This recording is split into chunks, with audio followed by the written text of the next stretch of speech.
Hi, ich bin die Dani von Agrops und im heutigen Video dreht sich alles rund ums Thema Kraftfutter. Kraftfutter sind Futtermittel, die eine hohe Nährstoffdichte haben. Das Heu hat zum Beispiel einen durchschnittlichen Energiegehalt um die 6 Megajoule ME. Kraftfutter können zum Teil doppelt so viel Energie besitzen. Ob mein Pferd Kraftfutter braucht und wie viel, ist ganz von den individuellen Bedürfnissen des Pferdes abhängig. Vollblütern sagt man nach, dass sie zum Beispiel schwerfutteriger sind. Das heißt, sie brauchen zum Teil Futtermittel mit einer höheren Energiedichte. Haflinger sind zum Beispiel eher leichtfutterige Pferde, die zum Beispiel schon mit Heu ausreichend energetisch versorgt sind. Wie viel Kraftfutter braucht mein Pferd? Das ist auch ganz stark abhängig davon, wie das Pferd gearbeitet wird. Aber auch zum Beispiel, ob ich ein Zuchttier habe, das jetzt fürs Wachstum mehr Energie benötigt oder auch Zuchtstuten, die jetzt in der Laktation einfach auch einen höheren Energiebedarf haben, den sie über das reine Raufutter nicht mehr decken können. Am allerwichtigsten für euch ist aber zu wissen, dass Heu nicht durch Kraftfutter ersetzt werden kann. Eingangs hatte ich ja schon gesagt, man muss einschätzen können, welche Arbeit ein Pferd verrichtet, um festlegen zu können, welche Kraftfuttermenge es benötigt. Die meisten von uns überschätzen das. Also wir gehen davon aus, dass die Pferde mehr tun, als sie es tatsächlich tun. Und deswegen sind wir dazu geneigt, sie mit zu viel Futter zu versorgen. Also gerade die Pferde, die eben auch leichtfutterig sind und schon zu viel auf den Rippen haben, mal ganz genau die Futterwaage zur Hand nehmen und das Futter abmessen, um einen Überblick darüber zu bekommen, was man da seinem Pferd überhaupt mengenmäßig gibt und ob das in Relation zur Arbeit steht. Zum Beispiel die leichte Arbeit, die wird definiert durch mindestens 30-minütiges Schrittreiten, 20 Minuten Trab und 10 Minuten Galopp. Das ist schon eine ganze Menge. Wer das schon mal selbst versucht hat, dabei auf die Uhr zu schauen, 10 Minuten lang galoppieren, das ist schon richtig anstrengend und richtig lang. Dann gibt es noch die mittlere und die schwere Arbeit.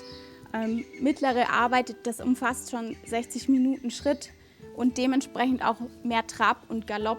Das erreichen die Pferde in der Regel auch gar nicht. Also wirklich anstrengend wird es für Pferde erst wirklich, wenn sie in die Wettkampfleistung gehen oder wenn ich sie zum Teil noch als Arbeitspferde einsetze. Blicken wir zurück auf die Historie des Pferdes. So muss man beim Einsatz von Kraftfutter natürlich auch die ganze Verdauungsphysiologie unserer Pferde berücksichtigen. Sozusagen das Urpferd hat sich von Blättern, natürlich auch von Gräsern ernährt, zum Teil auch von Samen und auch mal zuckerhaltigen Früchten.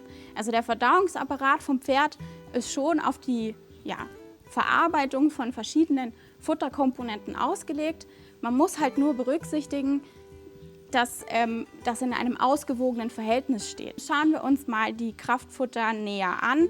Also wie gesagt, primäre Energiequelle für das Pferd ist nach wie vor die Rohfaser. Die Rohfaser steckt eben im Raufutter, im Heu.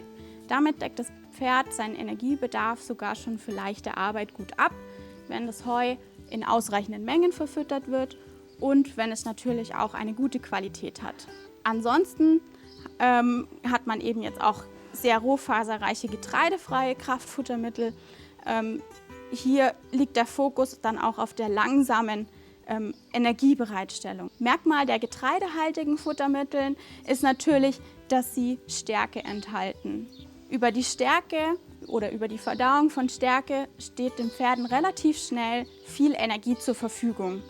Schauen wir uns mal zunächst das beliebteste Kraftfutter für Pferde an, das ist zum Beispiel der Hafer. Hafer hat ganz tolle Eigenschaften. Er ist nicht nur besonders schmackhaft, wenn es guter Hafer ist, hat er einen leicht nussigen Geschmack und das mögen die Pferde einfach wahnsinnig gerne. Hafer hat durch seinen hohen Spelzenanteil auch noch einen guten Rohfasergehalt. Vergleicht man das jetzt mal mit den Maisflocken, da sieht man eben das blanke Maiskorn. Das ist natürlich sehr rohfaserarm. Ich möchte auch noch dazu sagen, dass Mais für Pferde immer thermisch aufgeschlossen werden sollte, also aufbereitet werden sollte, damit seine Stärke überhaupt verdaut werden kann. Aber zurück zum Hafer. Hafer hat halt den Vorteil, dass man ihn tatsächlich roh verfüttern kann. Also wenn jetzt das Pferd keine Zahnprobleme hat oder irgendwie anderweitig Probleme, dann ist ganzer Hafer ein ideales Kraftfutter. Rohfaserreich, hat einen moderaten Stärkegehalt. 40% Stärke hat zum Beispiel der Hafer. Mais und Gerste haben zum Teil weit über 50 bis 60% Stärke. Das heißt, wir müssen ja auch beim Pferd immer an den Magen denken. Hafer wäre schon das magenfreundlichste Getreide. Die Haferstärke ist fürs Pferd auch besonders leicht und schnell verdaulich. Viele bringen das dann sofort immer mit den spinnigen Pferden in Verbindung, weil man den Pferden natürlich ganz schnell Energie bereitstellen kann. Ja, also auch ganzer Hafer hat eine Stärkeverdaulichkeit über 90%. Das heißt, es kommt sehr schnell beim Pferd an. Nichtsdestotrotz, wenn man ein optimales Gleichgewicht findet zwischen Arbeit und Menge sozusagen, dann werden die Pferde auch nicht doof davon oder so. Vergleichen wir jetzt rohfaserreiche Kraftfutter mit stärkehaltigen Kraftfuttermitteln wie dem Hafer, so hat man natürlich auch eine schnellere Energiebereitstellung. Ja, es ist hochverdaulich, schnell verdaulich und führt natürlich auch zu einem hohen Insulinanstieg, also zu einer hohen Insulinausschüttung. Am besten ist es tatsächlich, wenn man Getreide wie Hafer 1,5 bis 2 Stunden vor dem Training einsetzt, weil dann natürlich die meiste Energie dem Pferd fürs Training oder für den Wettkampf zur Verfügung steht. Getreidehaltigen Kraftfuttern sind natürlich auch Grenzen gesetzt. Diese Grenzen setzt das Pferd selber. Ja, also das Pferd ist ein Rohfaserverdauer. Das heißt, das Pferd braucht Rohfaser- und strukturreiches Futter, damit einfach die physiologischen Verdauungsvorgänge aufrechterhalten werden können. Setze ich stärkehaltige Kraftfuttermittel ein, muss ich bestimmte Restriktionen einfach berücksichtigen. Und man kann sich da an 2 Faustzahlen orientieren. Pro Mahlzeit sollte ein Pferd nicht mehr als 1 Gramm Stärke pro Kilo Körpergewicht zu sich nehmen oder 2 Gramm Stärke pro Kilo Körpergewicht und Tag.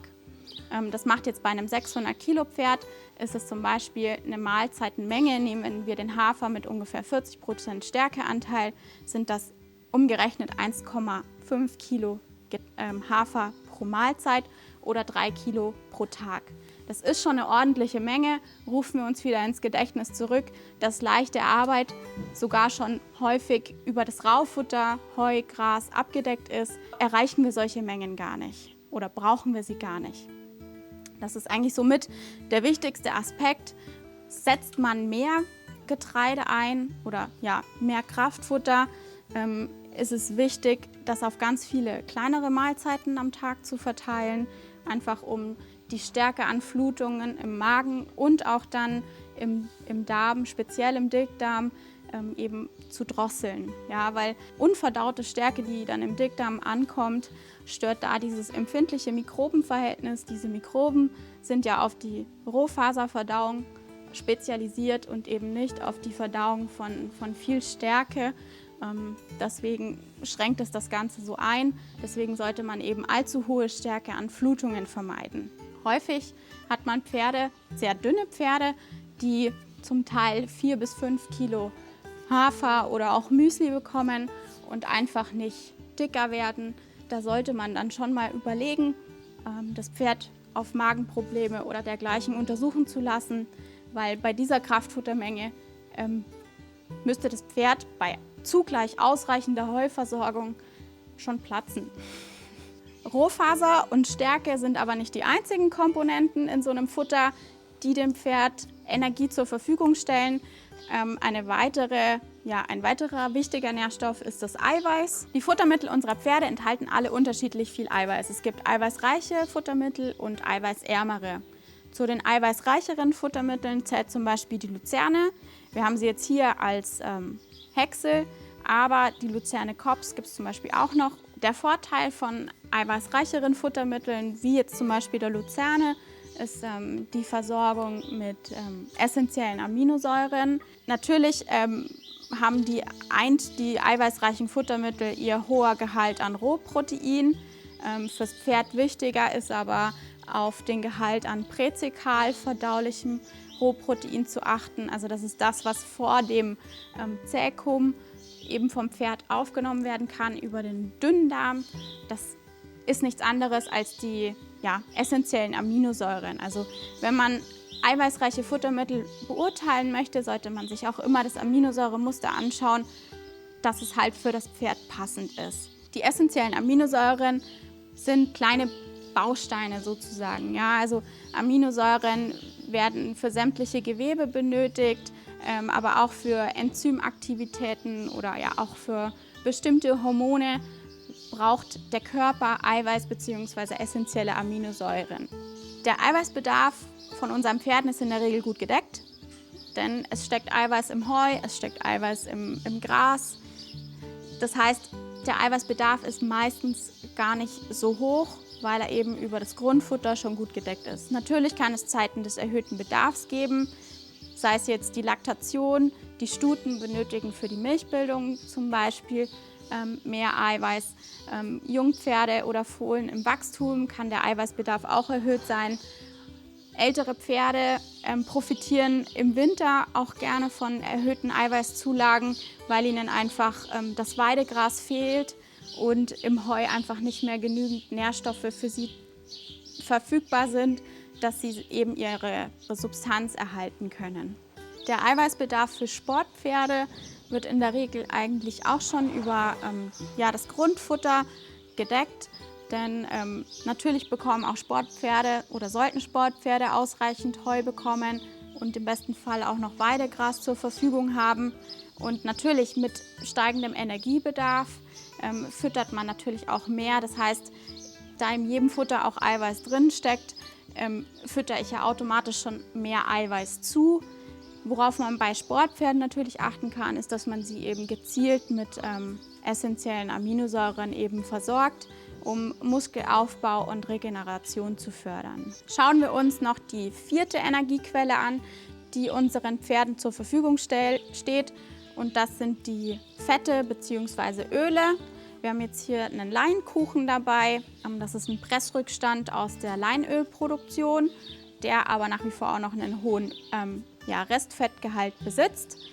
Dann haben wir natürlich auch noch andere Pflanzenöle wie Sonnenblumenöl, selten das Rapsöl, weil das den Pferden einfach nicht so gut schmeckt und auch vom Fettsäuremuster her nicht ganz so schön ist. Kurz zur Fettverdauung. Pferde sind natürlich in der Lage dazu, Fett zu verdauen. Ich hatte ja schon erwähnt, dass das Urpferd ja auch schon kleinere Samen aufgenommen hat. Also Pferde sind dazu in der Lage. Sie besitzen zwar keine Gallenblase, aber dafür produziert die Leber Galle und Gallensäuren, die kontinuierlich in den Dünndarm abgegeben werden, wo dann eben auch das Fett verdaut werden kann. Natürlich gilt auch hier, wie beim Getreide, gewisse Grenzen einzuhalten. Das heißt, nicht zu schnell zu viel Öl zuführen. Das Pferd hat einfach eine begrenzte Kapazität, Futterfette oder Öle zu verdauen. Wenn man das berücksichtigt, ist das Öl eine tolle Energiequelle, auch eine schöne Alternative zu Getreide. Also die haben wesentlich mehr Energie enthalten als Mais oder auch Hafer. Sie sind aber wesentlich magenfreundlicher. Sie haben sogar eine antimikrobielle Wirkung. Das heißt, gerade wenn ich ein magen- oder verdauungssensibles Pferd habe, kann ich wunderbar Öl als Energiequelle einsetzen, um mein Pferd mit mehr Energie zu versorgen. Ein anderes wichtiges Thema, wahrscheinlich für uns Besitzer wichtiger als für die Pferde selber, das sind sogenannte Belohnungsfuttermittel, die man einfach während der Arbeit mit dem Pferd oder danach anbieten kann. Ganz klassische Leckerli-Belohnungsfutter sind natürlich auch Karotten und Äpfel. Keine Angst vor Karotten im frischen Zustand. Der Zuckergehalt ist vergleichbar mit dem von Heu. Und wie gesagt, eine Karotte oder 2, 3 eignen sich wirklich auch für jedes Pferd. Also davor müsst ihr keine Angst haben. Auch mal ein Apfel darf sein. Weniger geeignet sind zum Beispiel Bananen. So, das war es auch schon. Wenn euch das Video gefallen hat, abonniert gerne unseren Kanal oder lasst einen Kommentar da. Bis zum nächsten Mal. Tschüss!